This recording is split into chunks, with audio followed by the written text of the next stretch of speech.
Бүгін мемлекет басшысы Нұрсұлтан Назарбаев Ақтөбе облысының әкімі Бердібек Сапарбаевты қабылдады. Ақордада өткен кездесуде аймақ басшысы елбасына 2015 жылы атқарылған шаруалар барысын баяндады.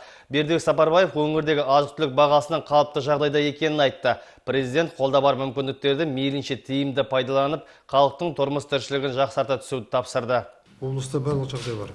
Өндірісі өркендеген, тәртібі жақсы, қарқыны жақсы. Ауыл шаруашылығы да бар, солтүстігінде мұнай бар, металлургиясы бар, құрылысы бар. Кешегі менің халыққа жолдаған үндеуіме байланысты елмен жұмыс істеу керек, елге түсіндіру керек мынандай жағдайды.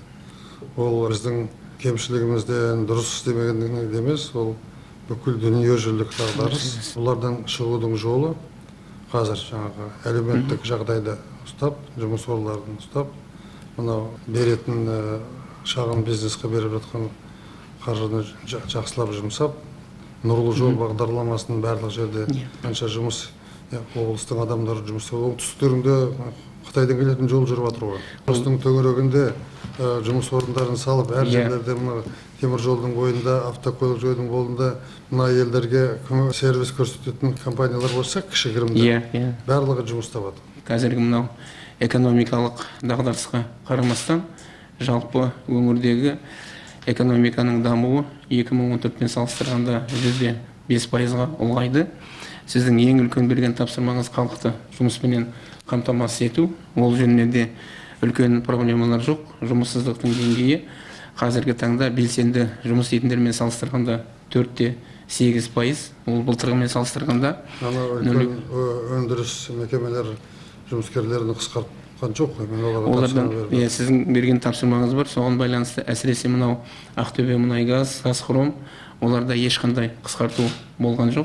Сіздің берген тапсырмаңызға сәйкес Қазхром, орыс мыс компаниясы, Ариель Восток деген түрік компаниялары жалақыларын 10-15%-ға бірінші қаңтардан бастап көбейтті.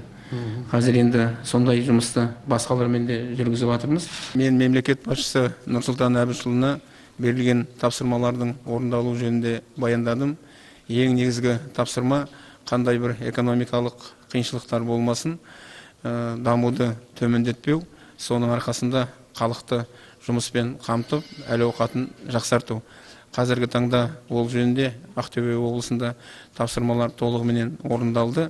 Жұмыспен қамту, жұмыссыздықты көбейтпеу.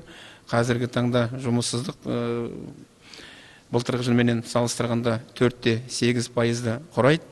Уақытысында жалақыны, зейнетақыны, жәрдемақыны беру жөніндегі тапсырма орындалды. Тағы бір үлкен тапсырманың біреуі, ол мынау бағаның негізсіз өсуіне жол бермеу. Ол жөнінде де бізде мынау бағаның өсуі былтырғы жылы 11,2%-ды құрады. Қазір енді біз барлық мүмкіндіктерді пайдаланып, ең негізгі мынау әлеуметтік маңызы бар 33 тауардың бағасын көбейтпеуге жұмыс жасап жатырмыз.